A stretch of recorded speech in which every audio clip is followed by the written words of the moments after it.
Hello everyone and welcome back to Always Watching. Today we are discussing the movie Memory, which is currently out in theaters. So briefly, Memory follows Sylvia, an adult daycare worker whose life changes when a man named Saul follows her home from their high school reunion. The movie stars Jessica Chastain and Peter Sarsgaard as doomed lovers Sylvia and Paul. The film is set in New York, however, it feels a lot different from the New York we're used to. It's a lot less chaotic. It feels a lot more down to earth. And the whole movie has this kind of gray, depressing look, which I thought mirrored the main characters very well. Overall, there's so much that I really appreciated about this film. And I think because it was anchored by such strong performances by Jessica Chastain and Peter Sarsgaard, like they have this weird chemistry that's really, like somehow it just works. There's so much in this movie that's just shown to us, either through interactions or through body language.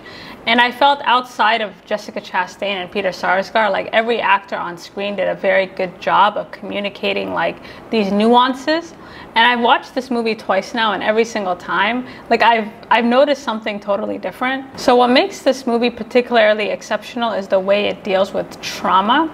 Both Sylvia and Saul are sort of burdened by their memories, but for different reasons. Sylvia, played by Jessica Chastain, is traumatized by abuse she suffered as a child, and Saul is going through dementia. And I think the way the movie sort of draws these parallels between trauma and disease was quite brilliant, specifically how trauma can render you incompetent to the people around you. So many of us sort of bury our traumas. We don't really want to talk about it. And it's almost like the better we are at burying it, the more competent or the more well-adjusted we seem. And, you know, the main reason that people don't really like talking about some of the abuse they suffered or some of the things they've gone through is because they don't really want the people around them to look at them in a different light. Nobody really wants to be viewed as a victim or somebody that is less capable than those around them. And the script was very, very clever in how it sort of tried to communicate this point. So starting with what I loved about this movie, the performances specifically by Jessica and Peter. So Jessica Chastain plays a woman named Sylvia, and we are introduced to her in this AA meeting. First impression of Sylvia was that she's someone in defense mode. Like the way like her body acting, like the way that she carried herself was really exceptional. Like her shoulders are always up. She just always seems like very closed off. And outside of her daughter and her sister, she appears to live a very lonely existence. We don't actually get a lot of backstory into their lives. For example, like Sylvia has a daughter, but we don't really know who the father is. And we see that she spends a lot of time with her sister, who lives in this beautiful house with her family. But the more you kind of observe her sister and the way that she carries herself, it's very similar to how Sylvia carries herself. And so it's clear that she's also dealing with some unresolved trauma. One of the best scenes in this film is when we actually discover what the root cause of Sylvia's issues are. And not only is that scene very eye-opening, but I thought the body, like the acting, particularly from her sister, was truly exceptional. It seems like I don't want to ruin it for you, but again, like not a lot is communicated to us, it's just shown to us. And so Sylvia comes from this family where people don't really talk about things, people don't really, you know, voice their feelings, and if they do, they're very much kind of demonized for it, they're looked down. You know, it seems like her family is someone that just, they don't really want to hear it or be bothered by it. And whereas her sister was able to kind of maintain some type of facade and look normal, even though she's clearly suffering, Sylvia is someone that just gave up, right? Like she doesn't want to pretend like she's okay when she's clearly not okay. Sylvia's troubles begin when Sylvia agrees to make a rare social outing to her high school reunion. During this high school reunion, like it was very telling. Again, the script doesn't really tell you, it just shows you. Like her sister at least can pretend to be social, even though you can tell like she's not really enjoying herself. Whereas Sylvia is very awkward. She spends most of her time sitting alone. No one really interacts with her. Nobody really wants to talk to her. I thought this scene summarized her perfectly because, so even before we meet Saul, it's very clear that Sylvia is someone that is in desperate need of human interaction. but she's also someone totally paralyzed by her trauma. Like she's both terrified by other people, but she's also like longing for these connections. During this reunion, a strange man literally just sits next to her and looks at her. Like the whole thing is actually quite creepy, and I was actually very scared for her. And so this man ends up following her home, and we later find out that this man's name is Saul, and he's suffering from dementia. And the reason that he probably did follow her home is that she had some type of resemblance to his ex-wife. It seems like not only is he suffering from dementia, but he's also mourning the loss of his wife. Even before we find out who Saul is, like Sylvia is very unsettled by him, like way too unsettled by him. And this is because she believed at first that he was one of the boys that used to abuse her when she was in high school. And what's very disturbing about Sylvia's sort of recollections of her abuse is that she was very sure that Saul was one of her perpetrators. And it's not until her sister basically tells her, you and Saul did not attend the same school at the same time, that she kind of has to rethink everything. I think when you bury your trauma so much, like your memories can become a bit hazy. Once she finds out that Saul is not one of the boys that abused her in school, she agrees to kind of be his caregiver. And so they spend a lot of time together, getting to know each other and really getting comfortable in each other's presence. And seemingly out of nowhere, like their chemistry, like this is very good acting, but it turns into this love story. And at first I'm like, where did that come from? But somehow it like weirdly works, especially given the premise of this movie. And I think part of Saul's appeal to Sylvia is his memory loss. Right? And I think part of the reason that Saul really likes Sylvia is that she doesn't see him as a burden, right? Like they seem to be able to see each other past each other's problems, and there is some comfort in that. To Peter Sarsgaard's performance, he gives an amazing performance. It'll probably go under the radar, but he is someone that is in denial, right? He is someone that just doesn't want to believe that he has dementia or that he is suffering a serious illness. He constantly forgets where he is.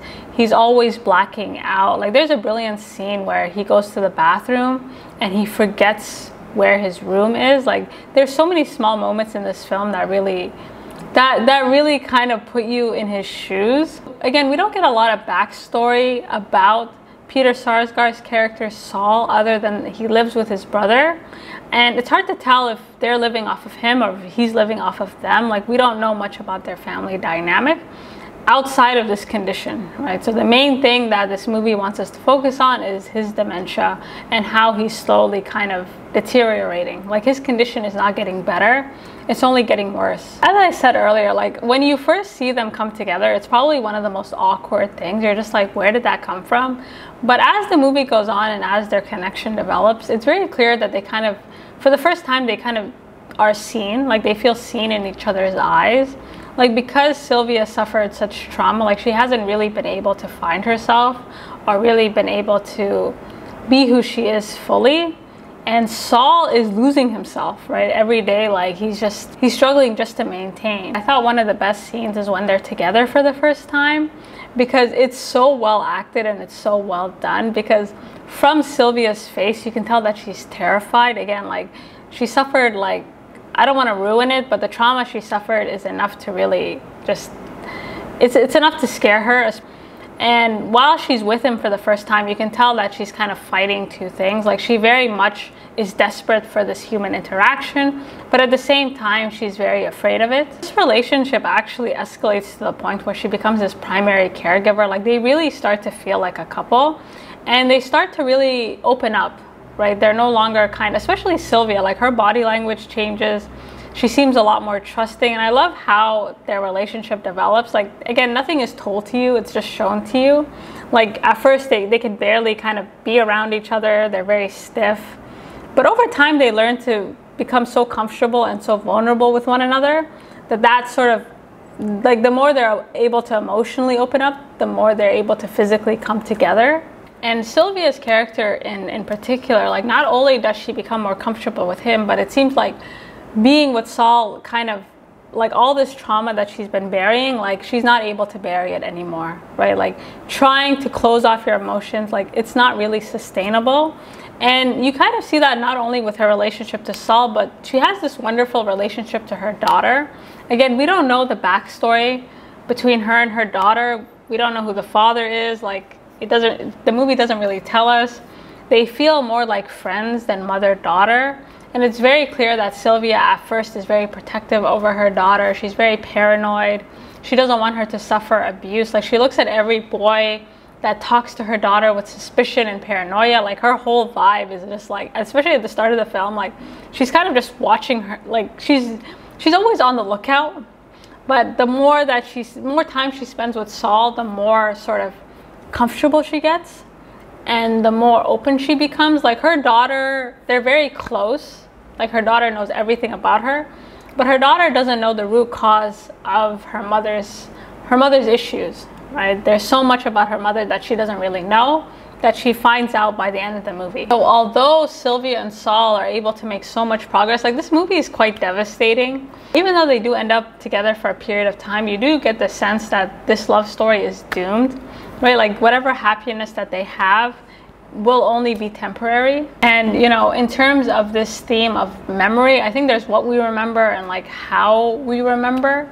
And so Sylvia and Saul, you know, they're kind of on two different wavelengths. Like, Sylvia is someone who lives by this strict routine. She keeps herself closed off, but everything she's been doing to protect herself has only made her incredibly miserable and lonely. And Saul, on the flip side, is in denial, right? He's literally losing his memory. He's mourning his wife while at the same time sort of forgetting that she existed in the first place. And what brings them together ultimately is, I think, they miss the feeling of being cared for or loved by someone else. Sometimes in an effort to, I guess, protect ourselves or to never feel a certain way again, you can end up actually making yourself incredibly miserable. And that's kind of what was happening to Sylvia. They have kind of opened up a space within themselves to make it possible to let like other people in. So overall, I highly recommend this movie. It's so well done. It's a love it or hate it. I'm not gonna lie. Like, either you're gonna appreciate it or you're gonna be like, that wasn't for me. So you guys let me know what you think, and until next time.